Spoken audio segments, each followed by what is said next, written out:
Dude, these kind of shirts make me feel very Latin.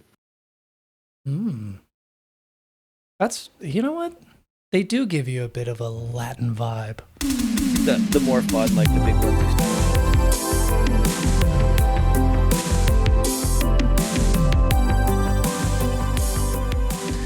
In my head, I heard the dun dun dun. I just couldn't replicate it. You mean the music that played in the background every time Sofia Vergara was on screen? Yes, the Spanish strike, we'll call it. The Spanish stab. The racist stab. Yeah, sure. I guess you can't call that racist in this movie because the whole thing would be what? I still need to commission the like little like jazzy hip hop background music for my streams. Oh yeah. I almost forgot about that. Absolutely. Yeah, you just need like a chill lo-fi thing, right? Like a Yep. Hell yeah. Yep. Something with a saxophone, maybe. I don't know. You're the artist. Got the sax right here, baby. Saxy. I thought I was gonna. Do you have notes? I don't know why. I grabbed my phone like I was gonna do something specific. Literally nothing. Do you have notes? I was gonna send you a picture of my fucked up knees after the game. There it is. Oh my god. That's pretty jacked. Yeah, it was like I took a cheese grater to my knee. Oh my god. And that's totally unrelated to the Achilles tendon. Yeah. I didn't notice that one until like later on in the game. I was like, "Oh, my knee's been bleeding." Jesus. All right. Well, if you want to know what we were just talking about and have some context, listen to the regular show that we post every Monday. Episode 35. Don't know. It's not important. Hi, everyone. Welcome to the Neon Valley Media Club. Welcome, yeah, motherfuckers. Where I will no longer bother saying the number of the episode because shit if I know. 6? I don't know. So anyway. At least. Last week, you suggested a movie for everyone to watch, everyone involved, all of our millions and millions and millions of listeners just waiting at the teat to watch a movie that you suggest. And you suggested Soul Plane. I did. Why don't you give a little rundown, a little synopsis of Soul Plane before we give our initial ratings? Because I just don't know if people know what Soul Plane is about. So I'd like you to give people the plot of Soul Plane. Yes, Soul Plane is a family comedy about a man who goes through a terrible experience, comes into a large sum of money, decides to go back to his experience, but do it the right way. And it shows his journey and progression as a lover, as a friend. Oh, of course. And it shows a few people alongside that also learn a valuable lesson that at the end of the day really makes them a better person. Mm-hmm. Yeah. Mm-hmm. Just checking my notes here, making sure we watched the same movie, Soul Plane 2004. Kevin Hart? Yep. Yeah, okay. Kevin Hart. What the fuck are you talking about? All right, let's give our ratings. Well, I think we should give our ratings. All right.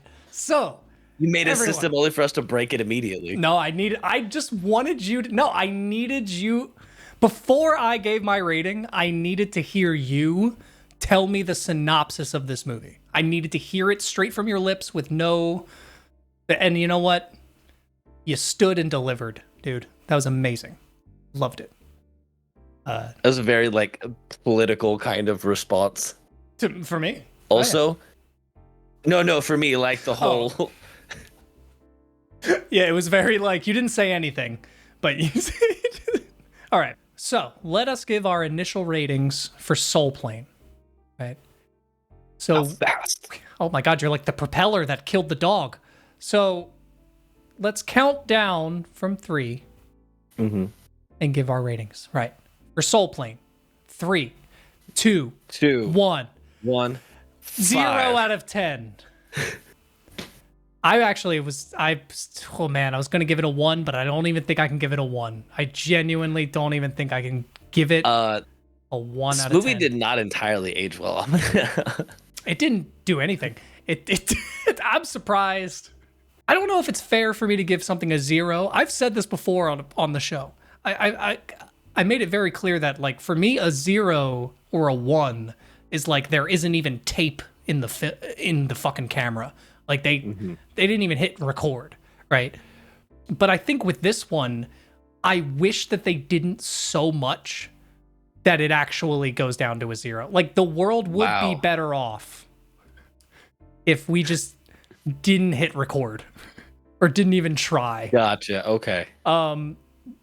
I found 0 redeeming qualities. And bro, like we watched Undercover Brother and I had a great time.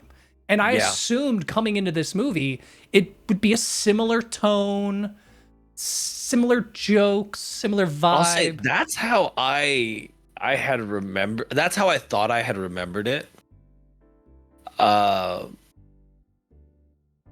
you gave it a 5. That's pretty low for you. Like that's. Yeah, no, that's what I'm saying is, like there was some things I found I was like, haha, that's funny, but I was like, do I find it funny now or did I find it funny? Like the things I liked, I was like, oh, the hydraulics on the plane, the spinner rims, like there is some visual comedy in this that is hilarious. Like I do actually think like the microphone, you know, with the pop filter. Oh, but it's an actual like microphone. Like, yeah, I love that. It was funny. They actually had a basketball court in the airport because that is now a thing. Yeah. There's an airport that has a basketball court. So that was hilarious. I thought the overhead bins being lockers, hilarious.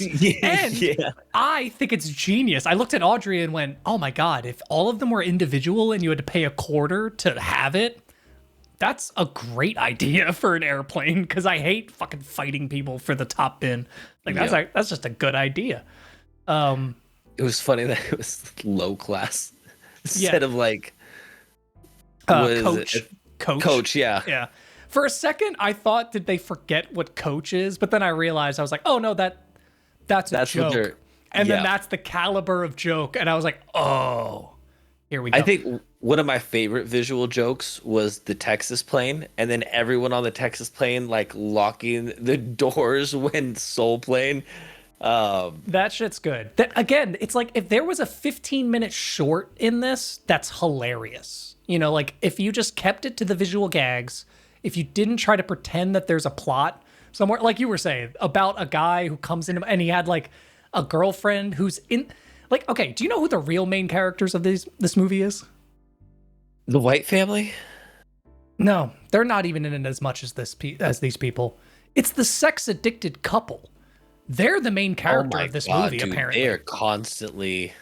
They're in the entire... Like, at a certain point, I was like, is something going to happen with them that's like a twist? Like, are they going to, like, hijack the plane? Is that because... Why is the joke that they're horny? For an hour and a half, the joke is that it never goes anywhere. Dude, it drove me insane. I don't think I laughed once. I snickered a few times at things that I thought were clever. Like I said, I like the plane hydraulics, funny. The microphone, funny. Above head bin, funny. There are a few moments in it that are funny, but I don't know if this.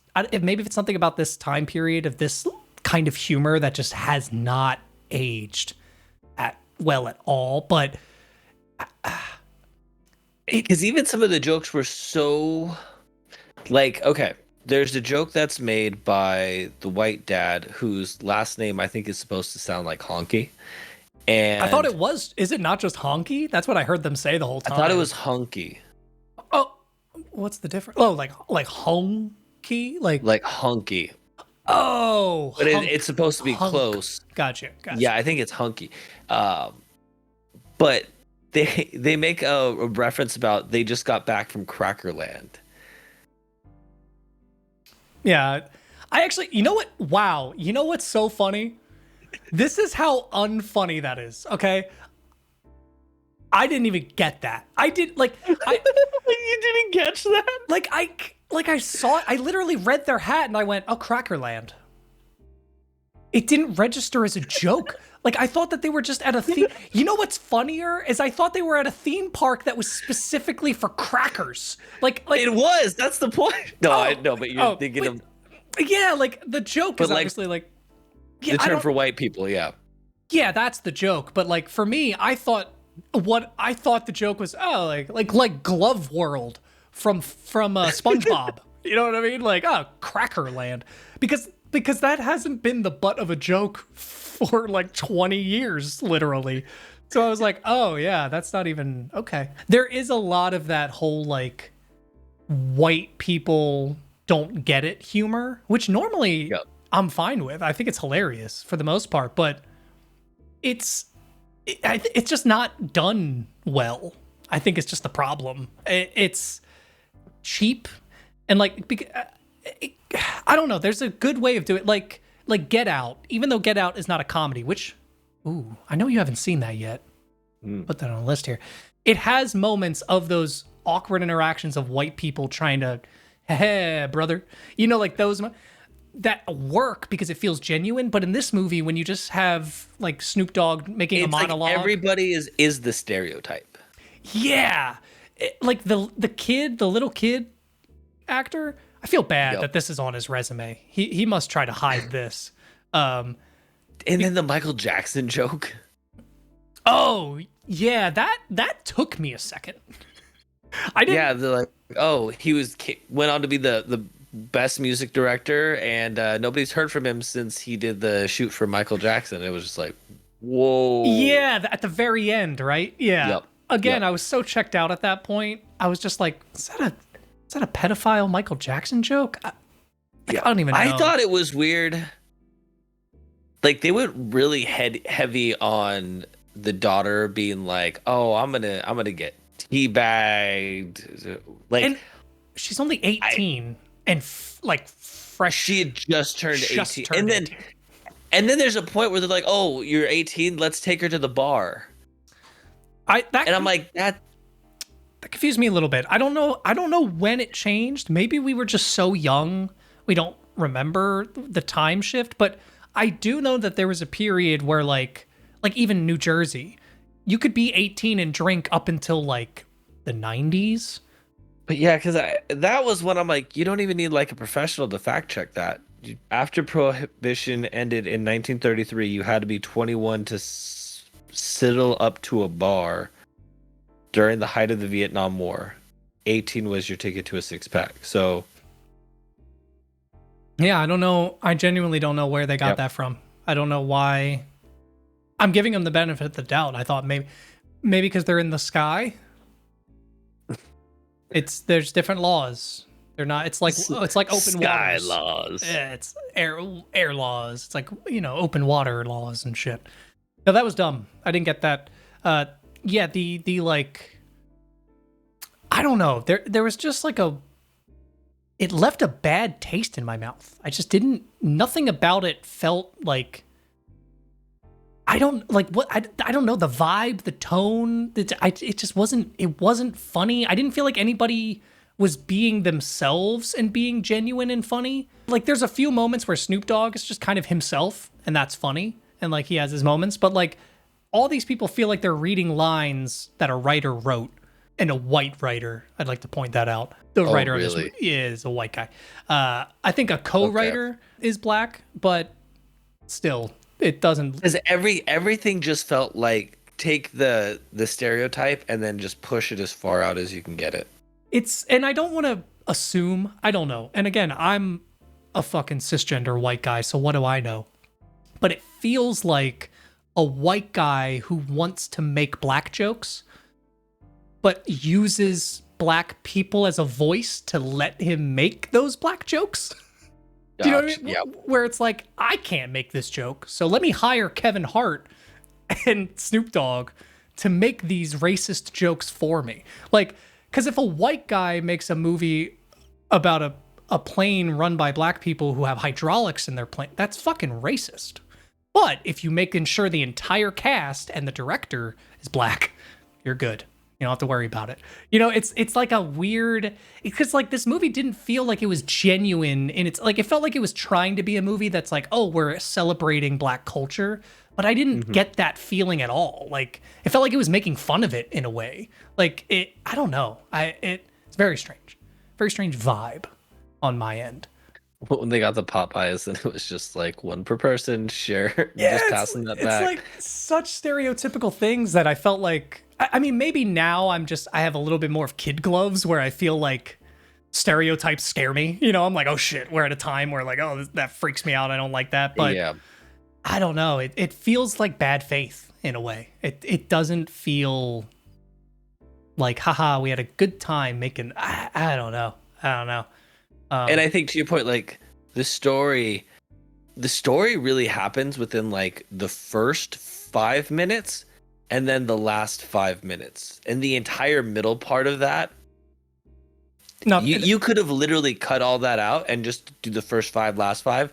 And like that is the story, is because they don't make the relationship part of it till much later on.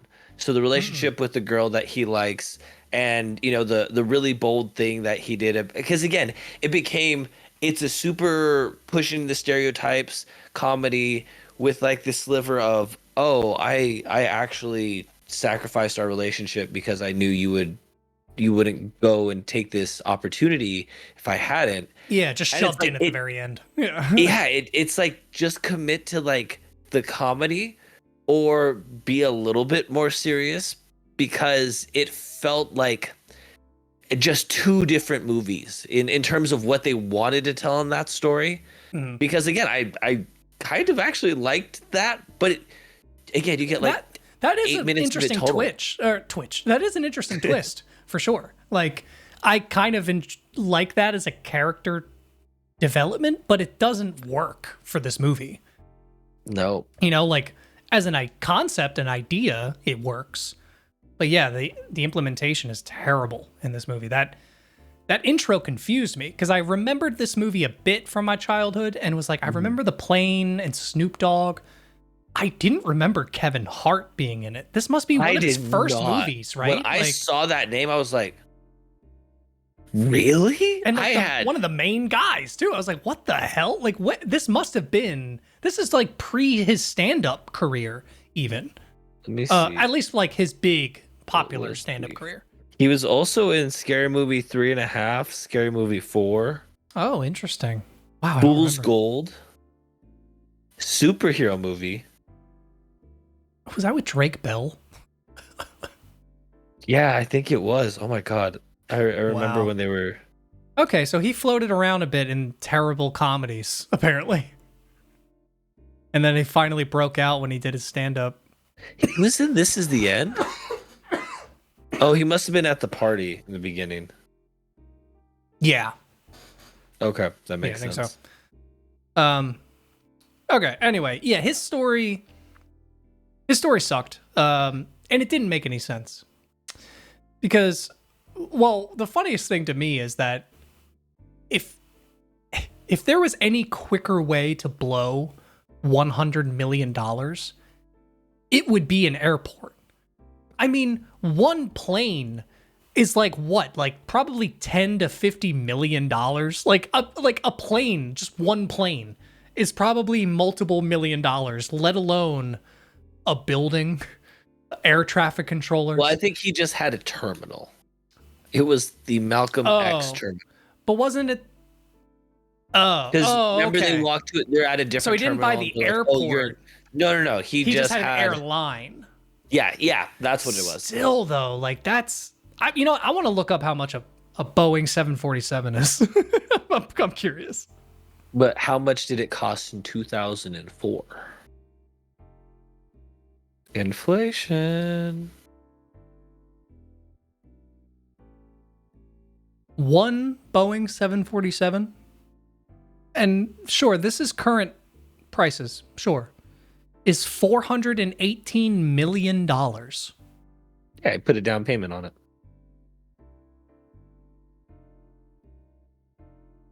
All right, I didn't realize it was that unrealistic. Like I was kind of joking. Like I was like, he'll blow through that so fast buying planes. Holy shit. That's a lot of fucking money. That's insane. Okay, whatever. It's a comedy. It's absurdist. That doesn't matter. That doesn't even have to matter. You know, whatever.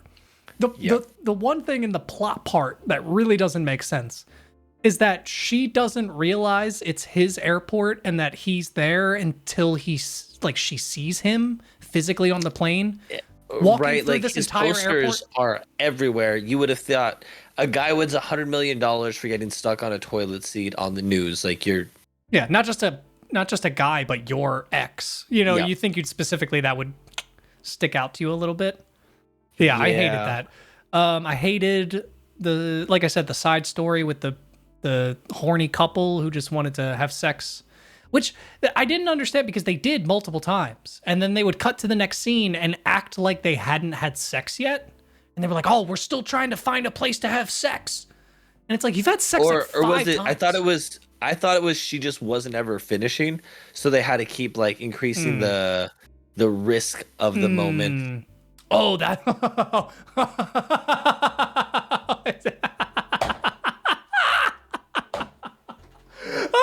Fucking weirdo. Oh, wait, hold on. That's so much funnier now. Oh my god. 6 out of 10. 6 out of 10. Wow. What? Yeah, that's great. That's hilarious. I'm kidding. Are you kidding me? That's fucking stupid. So I was trying to figure I'm out a like, better actor than anyone in this movie. Apparently, I'm joking. That went on a little longer than I anticipated. I apologize. I think I. well, it's funny because like for the people who just listen to us on Spotify, just to be quiet with occasional laughs and me going, Oh well, Yeah? I think they're gonna hear me laughing consistently. I think Discord was cutting out the laughs. "Oh, gotcha, okay, That was. I didn't stop laughing. okay, good, good, Yeah. good." Well, it was just that funny. Once you gave me context of. I mean, of course. It's funny. I'm sorry. I don't mean to. Your hair is like perfectly separated to where the neon sign. It just looked like that, and it looks like it's being cropped, like it's in front of the. Yeah, it looks like it's in front of your head, basically. Like, sorry. That's actually. This is, dude. This is what this movie is. It's like, what else are we supposed to talk about? Like, where do we? I honestly, that's why I didn't mind us talking longer in the first half. Is I knew I was like, I kind of hope he watched Tagashi Kashi because there's not a lot to talk about in this movie. I did watch Takashi Kashi. Okay. And so we will have something to talk about that. But we got to milk something out of this, right? Okay, was there anything that, like, okay, I'm looking at my notes, which my notes ended up stopping at the bar. She's 18, but I like when he's like cognac instead of cognac. Pretty funny. That was one thing that made me chuckle. I was like, that's good. And then he's at the bar. The dad ordered a quadruple cognac. Mm. Good stuff. The Survivor remix for the belt scene. Yeah, which was very interesting because they were able to get. I'm assuming they got Destiny's Child to re-record a version of that song for them because it sounded exactly. That sounded But did they refuse to be in the movie? Oh, maybe that was the stipulation. Because ain't no way Beyonce is agreeing to be in this shit. Like, and I'm pretty sure she took one look at it and was like, no. I mean, she was in Gold member, but she has some standards. I think the blind guy was the grandpa from Boondocks. The gay guy was. Not Gaiman, but the actual gay guy. Flame? His name is Flame. No. I know who you're talking about because he was also in Undercover Brother. He was Smart Brother. Yeah, I think he's the or unless he's the voice of someone else in the Boondocks, it might not be Uncle Ruckus. Hold on. No, not Uncle Ruckus. Granddad. Oh, I think Granddad. Oh, John Witherspoon. Yeah, John Witherspoon. Wait, then so look the it up voice real of quick. Granddad is the blind guy. Go look it up real quick because I think Uncle Ruckus is Flame. which I hate calling him Flame. Why did they have to call him that? This movie's so homophobic. That's another thing we got to talk about a little bit. Well, not just that. It also Middle Eastern. That was so. Oh my God! When they all are staring at him walking into the plane. This has been 3 years, people. Like, I get it. And then I get and then it, when like but- Snoop Dogg was like, "Oh yeah, I flew with them," and then he's like, "That's the Taliban." And then, like, they don't even end the joke at all, them, like, watching him as they're walking and him putting the bag up, but they literally have the security come at him and be like, we're watching you this entire flight, Osama. And it's like, holy shit. Like, is that funny? Okay, Uncle Ruckus voice actor is Gary Anthony Williams. Yep. Yeah. Is this the Boondocks live action movie?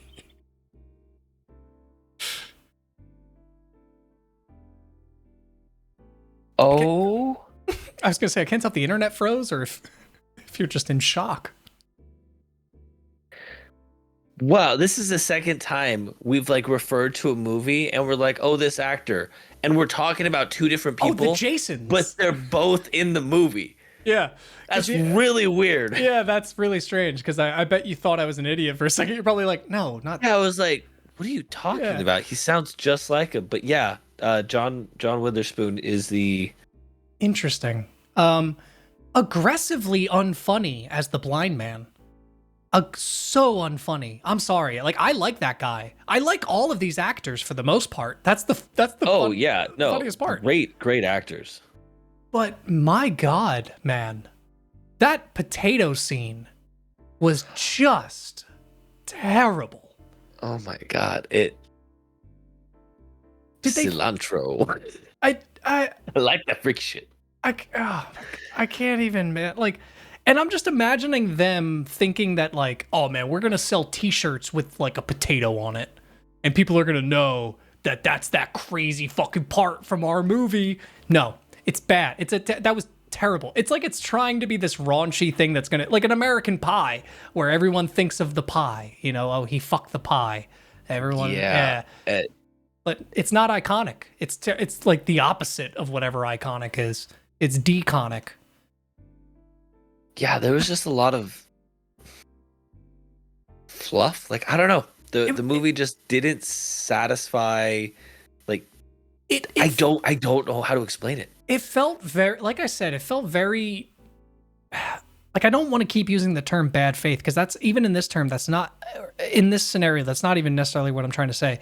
It just feels like malevolent. Like there's like the jokes aren't necessarily funny, but they're pointed attacks towards people, like the Middle Eastern thing, or even I didn't like the fact that the one gayman, not the gay man, gayman, the other co-pilot, yep. That like there's almost like a joke that he's not. And excuse my wording, he's like not the right kind of black. It's like, oh, because he's like an actual like pure African, like he starts playing like music from and it's like, man, turn off that Zimbabwe shit, okay? Play some real shit. And it's like, what? Like, so like, and that's another moment where I'm like, do you even care that this is like what kind of movie are you trying to make? Like what? I don't know. It was that was a weird moment for me. It's like, are you making fun of this culture that is supposed to be your culture, but it's like it's not American, so you can make fun of it? Like, I don't know. And for me, like when I think again back to like Undercover Brother, I was like laughing the entire movie. But this just felt like the opposite. Yeah. And the gratuitous, like, horniness, everyone is just fucking. Like, every motive in this movie is to fuck. Like, every scene is someone just attempting to have sex with someone else or trying to get in someone else's pants. Yeah. Or being upset that someone else is having sex with somebody else. Like, that's literally every single conflict in this movie. It's like the basic, but it's not even, I can't even say it's bad writing because there's not even like writing involved. It's like I hope that this movie was improv. I hope that they all just showed up and were just like, hey, do this. Have at it. Yeah, do this today. This is the idea we have. Go for it. Like Undercover Brother had a clear style vibe. It had clear influences, like the black Yep. exploitation films, those film noir and like, or not film noir, but like the kind of disco era Yeah. spy movies and stuff. Like it had Yes. clear Yep. influence. What the fuck was And it? and a story that you're like, okay, I can follow what the goals are. They're trying to Yeah. implement it. Yeah. Even like, because I would love. I'm not going to suggest it this week. I almost suggested Airplane because I wanted to do a back to back to see what makes Airplane such a classic and hold up compared to this. Because from what I remember, I don't think Airplane has a plot. Yeah, because I remember loving this when I was a kid, and I thought I was gonna have the same reaction as I did to Undercover Brother, where I was like, oh, this is such a classic, and I'm glad I felt so bad, man. Like coming out of this, like because Audrey watched it with me, and she was just kind of like, "What are you gonna say to Mitchell? Like, what if this is like one of his favorite movies or something? Like, how? What is this conversation gonna be like?" yeah, we had I think like concrete things that the movie had to have for us to feel so strongly as like this is why I didn't like it and why I thought it was done wrong, versus this wasn't a good movie. Yeah. And it makes me sad. I know, right? It's like, it's such a time capsule and in the worst possible way of that time period. Maybe there was a writer's strike going on or something. I don't know, man. AI wrote it. Yeah. All right. Yeah. I don't think I could talk about this movie anymore. Yeah, final rating for it. I don't know if I can give it. Like I'm saying that I don't know if I can physically give it a 0 on Letterboxd. Like I don't think they let you not rate it because like I don't. You know what I mean? So I guess I have to give it a number. I like 1. A 1. If I have to If give it makes you feel better, I think that's what I had to do with Saltburn. no, the first one, because I gave Saltburn a 1 because it was a movie, but I had to give. God, see, my brain refuses to acknowledge the movie. Southland Tales? You can't be talking Yes. about Southland Tales. Yeah, What? that was like a -10 for me, but the scales only go to 1. What do I have? Hold on. I need to check my letterbox and see what I gave Southland Tales because I actually don't remember. You gave it something fucking stupid. I remember. No, I think I fixed it. Oh wait. I think I fixed it. Okay, Maybe. I might have just been remembering the initial shock. Let's see. The initial shock. Yeah, I'm bringing it down. I gave it a 1.5 stars. Okay, that's right. For That's right. Southland. Okay. I'm giving this movie. Oh, bro, I'm between 2 and 3 stars now. Wow. Like- Wow. You lost almost 3 whole points. Bro, I'm gonna give it 3 just because there were some visual gags that I thought were funny, but You know what? For that, I'll bring it to a 1 fairly because a 0 There is you a go. bit ridiculous. I get that, but like, there was a few visual gags that I was like, okay, that's funny, but that's about all.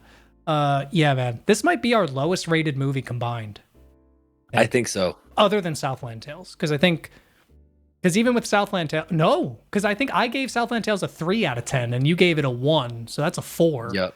This is only a 3. So this is actually lower than Southland Tales as a Then I give it a combined- 3 just to not let Southland Tales beat.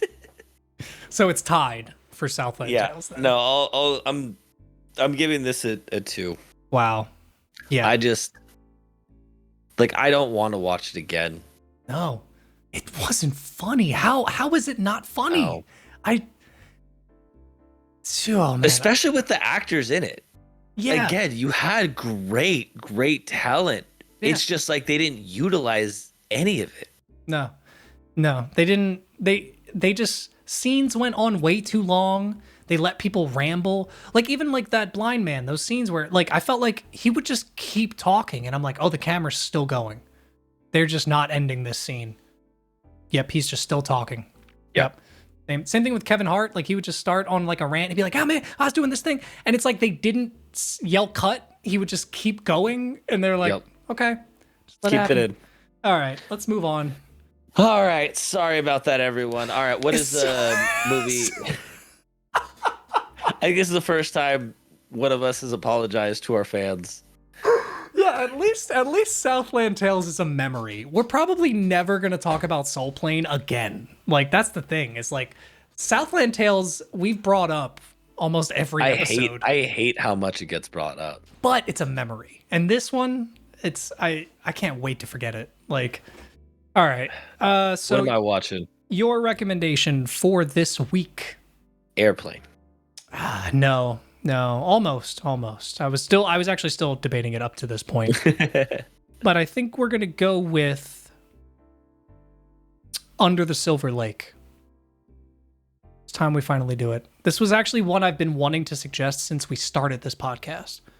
It was one of the movies that made me want to start this podcast because I knew you would never watch it otherwise. Yeah. Well, I knew you would never watch it. Yep.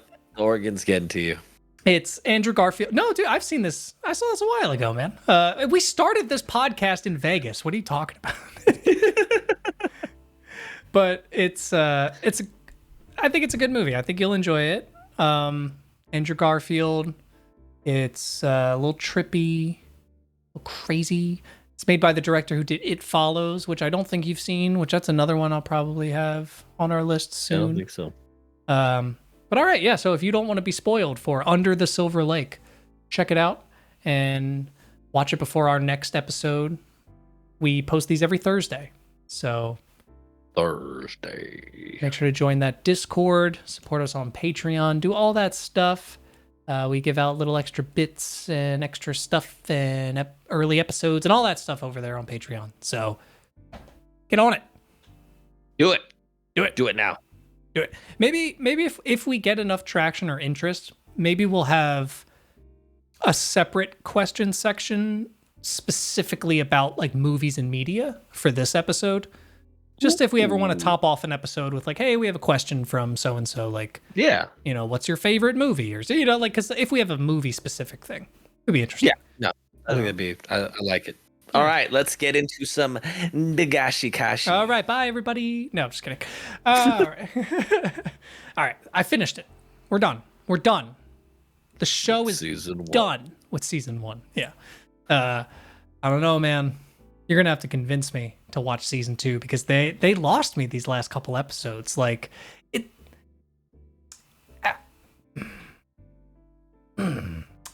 it's not bad. It's just not advancing any kind of plot or story at all. And it kind of does in the second to last episode. And then hints at it in the very last episode. But then it's just kind of like, well, you'll have to find out. And it's like, oh, okay. Like, I don't know. They want you to come back for more. Of course. But I don't feel like they did enough for me to even be like, well, what have I learned so far? There's not a big cliffhanger where you're like, whoa. Well, it's the same cliffhanger from episode 1. Right, yeah. It's just, is he going to? I don't know. They have a whole other season to film, so probably not early on, at least, if it does. And there really isn't a ticking clock element anymore because she's just made it very clear, like, I'm just hanging out. I'll be here. I do think it was funny when they go over to her house because she's sick. And as he gets there, he's like, are you serious? This rich family? They couldn't like, the other characters are talking, but he's mumbling in the background. Maddie's like, these rich city people just come in, and instead of getting a hotel, they actually build an entire compound. Are you crazy with this much? And that was pretty good. I do like the inner monologues. Those are the best part. Or those little like Bob Burger in Jesus Christ, my brain is breaking. Bob's Burger-isms is the term I'm trying to say. Okay. It's like where people like talk over each other and it's kind of like chaotic, but that's on purpose. Like I don't know if it's the last episode or second to last, but there's a moment in the cafe where Coconuts is talking to Yo.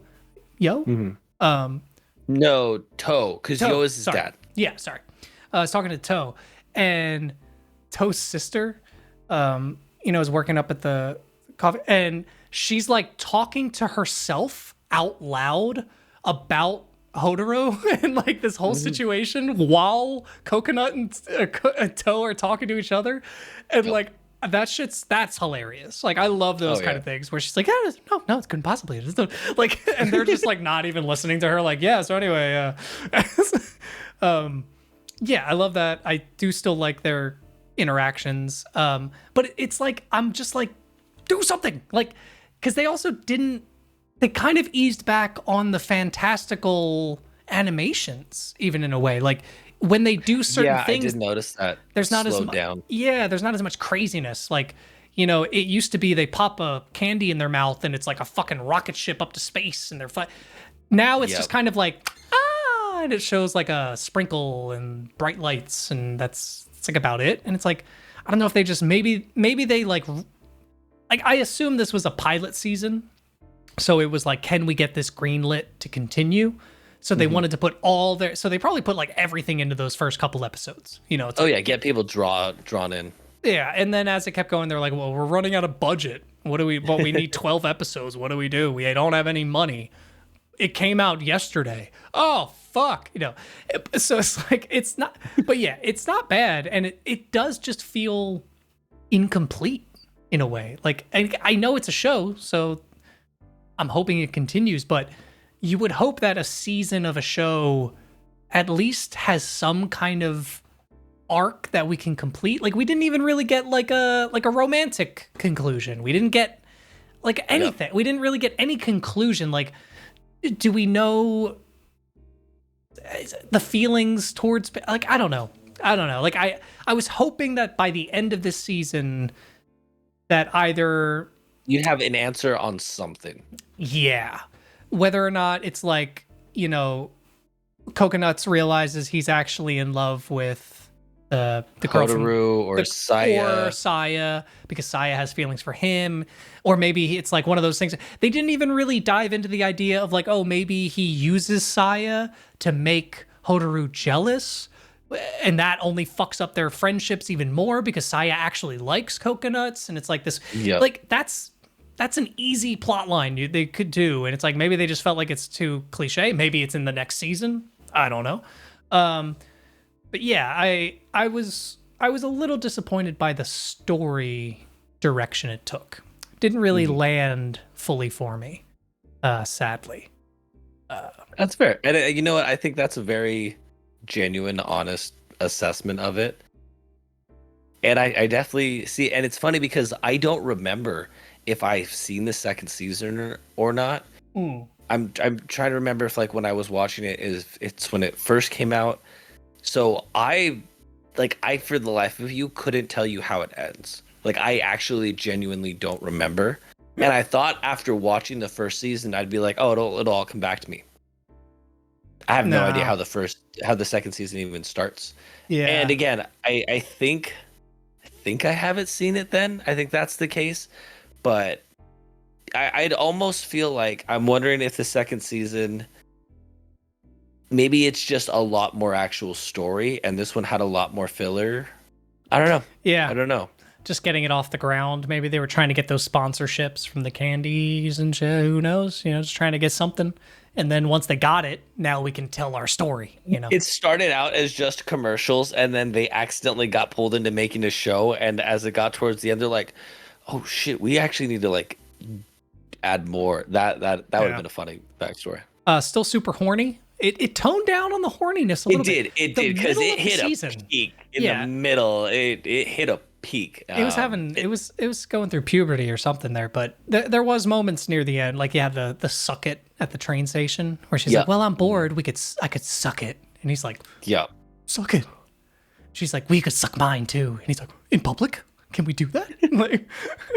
like, it's funny, but it's just like, this is so horny. It's every episode. It's not just like there was one episode where they were dressed really nice, like because they were going out, and he's just like, oh, well, now I got all these feelings. It's like every episode. It's a miscommunication. Yeah, that's the thing. It's like that's a good way to put it. It's never like a genuine like I think the only time that really happens is like literally the last episode where he has a moment where she like walks up and he sees her and it's like dun, dun, dun, dun. It's like a nice moment. Those don't really happen. Usually it's just like a, what did she say? And it's after a certain point, it's like, okay, you're a fucking idiot. Just she never means that. Also, She's also never true. meant that Yeah, ever. Like, and you've picked up on all the other crazy things, but that's the one where you're like, well, maybe she's serious about this one this time. yeah.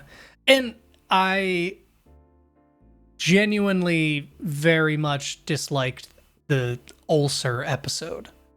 Oh, It's just nothing happens. Like that felt like was an episode the least of filler. eventful. That was the least eventful episode.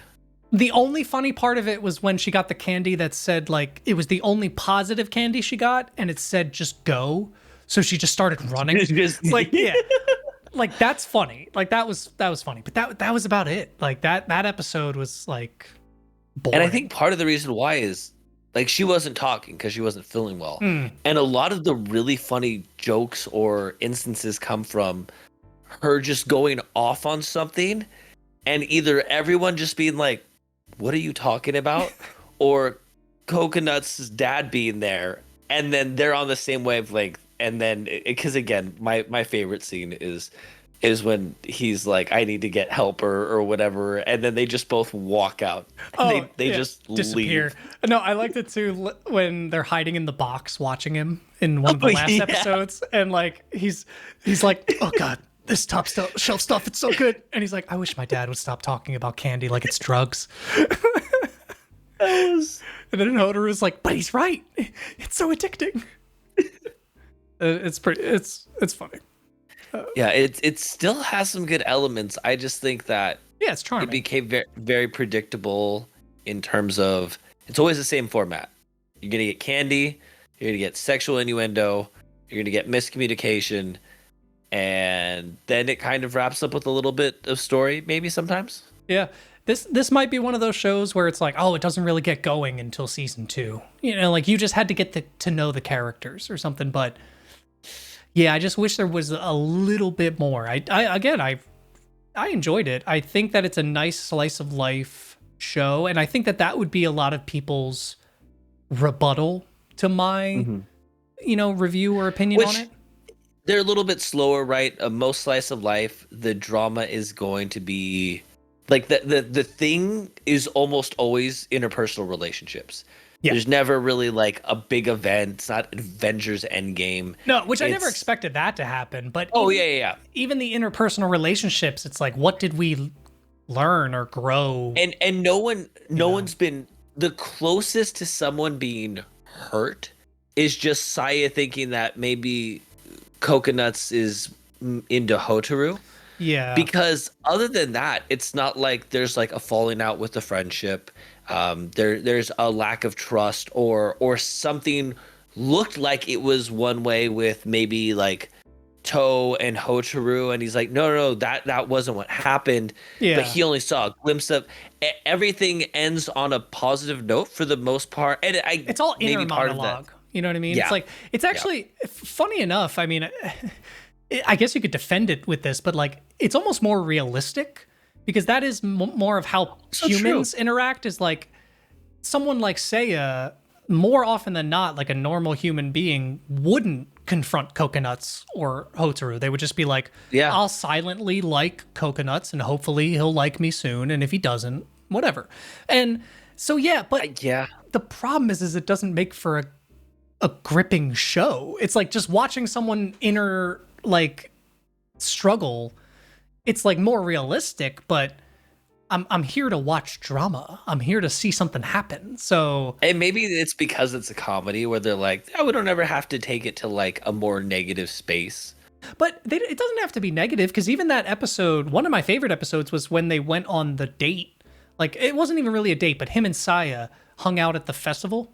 Oh, the fair, yeah, or the fair. I liked that episode a lot, and Hotaru wasn't even really in it. She kind of disappeared that episode. She was like doing her own thing. Right. I liked that one a lot. There was like interpersonal relationships you were building. You're learning why she likes him. You're learning about their past. That was the episode with, I think, the weird, like, horny 10-year-old doctor thing, but that's fine. Whatever. We'll get past that. But, it's, I don't know. I don't have much more to say about it. If I had to give a final rating for this first season, I'd say it's a strong... Man. It's a strong 6 or a soft 7. I don't know where I land. I knew that's where you're going. I was probably going to give it I'm between 7 and 8. Mhm. Because, and I am going to go 8. And the reason why I lean to 8 is because I've laughed as much the second time around. Yeah, you know what? I'll give it a 7 for that. It's very enjoyable too. I do enjoy watching it. The Ulster And I do like the artwork. It's very vibrant. Yes. Artwork is nice. I wish they were doing a little bit more of the fantastical things they were doing in those first couple episodes. It feels like they really pulled back on that, but that might have just been a budgetary thing, and maybe in the second season they pick it up more. So who knows? Now, this is not me saying that I'm going to start watching the second season and that we're immediately going to review it. Yeah, we're not committing to anything. No, but if I happen to get bored and pick it up, maybe we'll come back and talk about it at some point for the season. If you do, let me know, because I definitely have to rewatch the second season. And in the comments, if you guys are just like, wait, what? Like, you guys are really like, no, I need this here. You got to leave comments. Yeah, let us know. Yeah, it's a good point. If you really want us to watch this, let us know. We will watch Takashi Kashi season 2 and talk about it. Yep. It's up to you guys. All right. Anything else you want to talk about before we get out of here? Be sure to check out Skorge Slaps and Lord Tsuku on Twitch. We both respectively Twitch disrespectfully. It's a fun time. It's a great fun time. Hell yeah. Yeah, I've been playing a lot of Pal World lately. It's a fun game to stream. So I've still been on my Yu-Gi-Oh kick, but I might end up making a little, not transition, but I'll at least try Pal World to let you know, because again, I have Game Pass. But we'll see. Maybe I'll try a stream of it. But let us know what you want to see in the comments. Absolutely. And remember, for the next episode, if you don't want to be spoiled for the movie, it is Under the Silver Lake. So make sure to watch that before the next episode. All right. Love y'all faces. We'll see you in the next one. Joseph, take us out. Not like that, Joseph. No.